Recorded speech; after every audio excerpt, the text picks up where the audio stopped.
¿Sabes ese sentimiento cuando levantas la vista y te das cuenta de que no tienes ni idea de cómo llegaste aquí? No aquí físicamente, sino aquí en tu vida, el trabajo que nunca elegiste del todo porque simplemente estaba disponible, la relación que no empezó con una decisión consciente sino que fue ocurriendo sola hasta que un día ya era tu vida. La versión de ti mismo que se fue formando lentamente mientras estabas ocupado diciéndole que sí a todo, siguiéndole la corriente a todo lo demás, dejando que el tiempo pasara sin que tú realmente estuvieras al volante. Y lo más perturbador de todo es que no hubo un momento exacto en que esto ocurriera. No hubo una decisión grande y visible donde entregaste el control. Fueron miles de momentos pequeños, casi invisibles, donde simplemente dejaste que las cosas pasaran en lugar de elegirlas. Ese sentimiento tiene un nombre, y Pixar, sin querer, hizo la película más precisa y honesta que existe sobre él.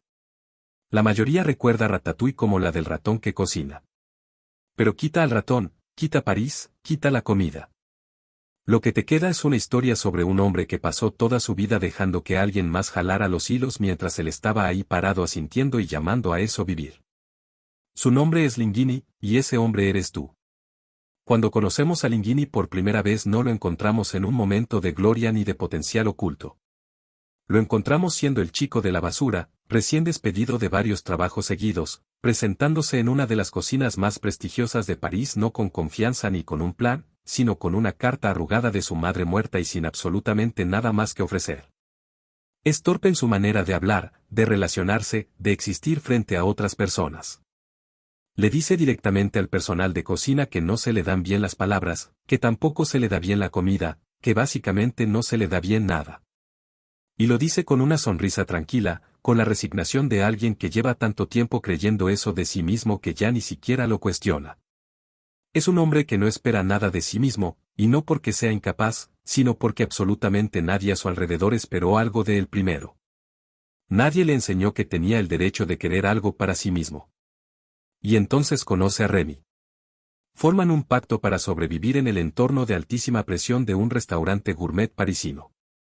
Remy se esconde bajo el gorro de chef de Linguini y controla sus movimientos físicos jalándole el cabello. Nos reímos porque es un concepto visualmente absurdo y brillante. Pero piensa en lo que está pasando de verdad, un hombre adulto está permitiendo que otra criatura tome todas sus decisiones, construya su reputación, forme su identidad y moldee su futuro, y él está completamente de acuerdo con esto. No porque lo obligaron, sino porque la alternativa, hacerlo por sí mismo, elegir por sí mismo, fallar por sí mismo, le parece infinitamente más aterradora que simplemente dejarse llevar. Linguini no es flojo ni tampoco es estúpido. Es cada adulto al que nunca le enseñaron que tenía permitido querer algo para sí mismo. Es cada persona que creció en un entorno donde sus deseos no importaban del todo, donde sus preferencias no eran consultadas, donde lo que se esperaba de ellos ya estaba decidido de antemano. Cede el control de su vida porque manejar el auto él solo es lo más aterrador que puede imaginar, porque si decide y falla, el fracaso es suyo, y cargar con eso implica haber creído que valías lo suficiente como para intentarlo. Implica haber apostado por ti mismo. Y cuando nadie en tu vida te enseñó que mereces esa apuesta, hacerla se siente como una arrogancia que no te puedes permitir. ¿Por qué pasa esto? En 1967, los psicólogos Martin Seligman y Stephen Mayer en la Universidad de Pensilvania acuñaron el término indefensión aprendida. Descubrieron que cuando los sujetos eran expuestos a situaciones donde sus acciones no tenían ningún efecto sobre el resultado, dejaban de intentarlo incluso cuando la situación cambiaba por completo y si podían hacer algo al respecto. Habían aprendido, a un nivel profundo y casi irreversible, que intentar era inútil. Y esa creencia se quedaba con ellos mucho tiempo después de que la situación que la originó había desaparecido. Linguini creció sin su padre, descartado por todos a su alrededor, e internalizó una ausencia total de agencia tan temprano en su vida que para cuando llegó a la adultez esa ausencia ya no se sentía como una herida. Se sentía como una personalidad. Y eso no es un defecto de carácter. Es una respuesta perfectamente lógica a un entorno que durante años le dio razones concretas para no confiar en sí mismo. Según un estudio de 2018 del Sistema de Vigilancia de Factores de Riesgo del Comportamiento de los Estados Unidos, aproximadamente el 59% de los adultos ha experimentado al menos un evento adverso durante la infancia, lo que significa que más de la mitad tiene un trasfondo que activamente perturbó su capacidad de confiar en sus propios instintos. Aprendieron a agradar, a complacer, a hacerse lo suficientemente agradables y útiles como para que nadie notara que no tenían idea de lo que realmente querían. La existencia completa de Linguini es eso en forma de persona. Evita tomar decisiones porque tomar una elección significa admitir que tenías un yo con un valor que valía la pena proteger. Es más fácil dejar que la rata jale tu cabello que elegir tu propio camino y fracasar. Lo que hace que esto sea tan difícil de ver en uno mismo es que las personas que viven así no sienten que están cediendo el control. Lo sienten como adaptabilidad, como humildad, como no ser egocéntrico ni problemático. La sociedad incluso los premia por ello en muchos contextos: el empleado que nunca se queja, el hijo que nunca decepciona, el amigo que siempre está disponible. Todos reciben validación constante por un comportamiento que en realidad está enraizado en un miedo profundo a no ser suficientes y se muestran tal como son. Y esa validación externa se convierte en la única fuente de autoestima que tienen, lo que los hace aún más dependientes de la aprobación de otros, aún menos capaces de tolerar la incomodidad de actuar desde un lugar genuinamente propio. Es un ciclo que se refuerza a sí mismo con cada año que pasa, y que se vuelve más difícil de romper mientras más tiempo lleva operando en silencio dentro de ti. Pero entonces la rata lo hace increíblemente exitoso. Linguini se convierte en el chef más celebrado de París, hereda el restaurante, consigue el penthouse, gana el afecto de Colette. Tiene todo lo que la sociedad nos dice que debemos querer. Y sin embargo en cada escena, en cada momento de supuesto triunfo, es un manojo de nervios completamente miserable. Esa es la parte de la que nadie habla, porque no encaja bien en la narrativa del éxito. En 1966, el psicólogo Julian Rotter definió el locus de control externo, la creencia de que los resultados de tu vida están determinados por fuerzas externas, la suerte, el destino, otras personas, cualquier cosa menos tú mismo. Cuando tienes un locus de control externo, el éxito no se siente como una victoria.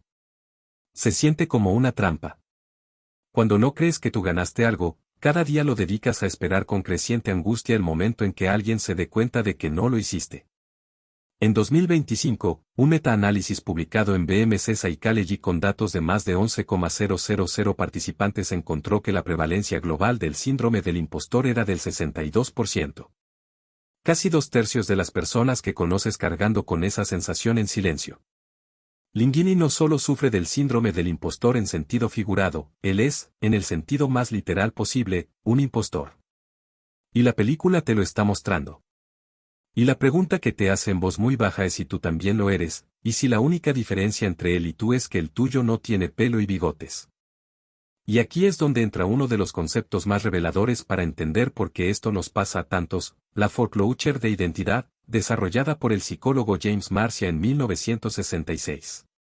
Describe lo que sucede cuando una persona se compromete con una identidad asignada por otros, por sus padres, su cultura, sus circunstancias, sin jamás haberse detenido a preguntarse honestamente si esa identidad realmente le queda, si la eligió, si hay algo en ella que reconoce como genuinamente propio. No hubo exploración ni cuestionamiento ni periodo de incertidumbre productiva donde la persona se pregunta quién quiere ser. Simplemente hubo una identidad disponible, y la persona la tomó porque era lo que había, porque era lo que se esperaba, porque preguntar si la querías habría implicado un nivel de autoconocimiento que nadie le enseñó a ejercer. Linguini adopta la identidad del chef supremo porque se le entregan en bandeja. Nunca se pregunta si la quiere. Simplemente se la pone y espera, con angustia creciente, que nadie note que no le queda. Y aquí tienes que observar al espejo oscuro de esta historia, Antonego. Un hombre cuya oficina tiene forma de ataúd, que lleva décadas decidiendo quién tiene el derecho de existir en el mundo de la alta cocina y quién no. Antonego no es solo un villano animado. Es la encarnación de cada sistema, de cada voz autorizada que en algún momento de tu vida te dijo, con palabras o sin ellas, quién tenía permitido soñar en grande y quién no. Es el profesor que nunca te llamó en clase. Es el jefe que asignó el proyecto importante al de al lado sin ninguna explicación. Es el familiar que con una sola frase en la cena descartó algo que te importaba profundamente. Es la voz que desde entonces vive dentro de tu cabeza y que has aprendido a llamar realismo cuando en realidad se llama miedo. Tú has conocido a un Antonego, quizás no en París, pero lo has conocido. Y Linguini ha pasado toda su vida construyendo su existencia alrededor de esconderse de esa voz, de no sobresalir tanto como para convertirse en un blanco. Y entonces la presión acumulada lo quiebra en el peor momento posible. se para frente a todo su personal de cocina, las personas que confiaron en él, que lo siguieron, que creyeron en él, y les dice la verdad. Y cada uno de ellos, uno por uno, se va por la puerta. Siéntate con ese momento un instante, porque ese momento es exactamente lo que mantiene pasiva a la gente durante toda su vida, el terror de que si dejas de actuar, si dejas de permitir que otros jalen tus hilos, si finalmente admites que no quieres la vida que te construyeron sin preguntarte, lo perderás todo. Recuperar tu agencia después de una vida entera entregándola no es un montaje inspirador con música de fondo. Es ver cómo todo lo que construiste sobre los cimientos de otra persona se derrumba. Y la mayoría de la gente, cuando se asoma a ese precipicio, da media vuelta y decide que el malestar conocido es preferible a la incertidumbre desconocida. Una encuesta de 2024 encontró que el 37% de los estadounidenses sienten que están atrapados socialmente en una rutina sin salida. Estamos derivando de manera colectiva y silenciosa, llamándole a eso responsabilidad, madurez, así es la vida, no todos podemos tenerlo todo. Porque la deriva existencial no llega de golpe ni se anuncia. Es el momento en que dejaste que tus padres eligieran la carrera porque el conflicto se sentía demasiado costoso. Es el momento en que dejaste que tu jefe pusiera los términos sin negociar porque sentías que no tenías el derecho de hacerlo. Es el momento en que dejaste que tu pareja decidiera cómo sería la relación porque era más fácil adaptarte que articular lo que tú querías y defender ese espacio. Son miles de esos momentos acumulándose en silencio durante años. Y un día levantas la vista, como Linguini en esa cocina que nunca fue suya, y no reconoces del todo cómo llegaste ahí ni qué parte de lo que ves te pertenece de verdad. Existe un concepto en psicología llamado agencia narrativa, la capacidad de verse a uno mismo como el autor activo de su propia historia, de creer que las decisiones propias tienen peso real, que el rumbo de tu vida no está completamente determinado por fuerzas externas. Las personas con agencia narrativa no creen que todo lo que les pasa es su culpa, eso sería otro problema. Pero si creen que tienen algún grado genuino de influencia sobre su propia vida, que no son simplemente pasajeros en un tren que alguien más conduce hacia un destino que alguien más eligió. Linguini, en la mayor parte de la película, no tiene nada de eso. Y muchos de nosotros tampoco, aunque llevemos años convenciéndonos de que sí. El primer paso para recuperarla no es un gesto dramático. Es simplemente dejar de fingir que el traje te queda, y tener la honestidad de preguntar cuál es el que sí es tuyo. Ahora bien, aquí está lo que el final de Ratatouille realmente significa, y es algo que la mayoría de los análisis de esta película pasan por alto porque están muy ocupados aplaudiendo al ratón. Linguini no aprende a cocinar. Eso nunca ocurre. No hay una secuencia donde de repente desarrolla las habilidades que nunca tuvo. En cambio, Remy cocina, y Linguini sirve las mesas, habla con los clientes, hace que la gente se sienta bienvenida, crea un ambiente donde el talento genuino de Remy puede existir y prosperar y ser visto. Y en ese rol que es genuinamente suyo, en esa cosa específica que sí sabe hacer y que le importa hacer, Linguini florece. No de manera espectacular, no con portadas de revista, sino de una manera tranquila y real y sostenida que se siente completamente diferente a la ansiedad constante de los meses anteriores. Encuentra lo que realmente era suyo, no lo que le fue entregado. Deja de actuar y empieza a vivir. Y esa transición, que la película muestra sin subrayarla demasiado, es la más importante de toda la historia. Eso es lo que la película está diciendo en voz baja. Que el camino de vuelta hacia ti mismo no siempre se parece a lo que esperabas. Que la cosa que realmente eres no siempre tiene el mismo glamour que la cosa que te asignaron. Que a veces el trabajo de recuperar tu agencia no consiste en convertirte en el protagonista de una historia épica, sino en tener el coraje de elegir la historia más pequeña y más honesta que sí es tuya. Y que esa elección, aunque nadie la vea ni la aplauda, es la diferencia entre vivir una vida y simplemente atravesar una. La mayoría nunca tiene un Remy que haga colapsar la mentira de manera tan dramática. Para la mayoría la deriva es demasiado gradual y demasiado silenciosa como para crear la crisis necesaria que obligue al cambio. Simplemente siguen. Dejan que la corriente de las decisiones de otros los arrastre de un año al siguiente, y un día se dan cuenta, si es que se dan cuenta, de que han estado asintiendo a una vida que nunca eligieron del todo, construida sobre fundamentos que nunca examinaron. La pregunta más importante que esta película te hace no es si has desperdiciado tiempo, porque esa pregunta solo genera culpa y la culpa raramente produce cambio real. La pregunta es si todavía estás esperando que alguien llegue a decirte qué hacer con el tiempo que te queda.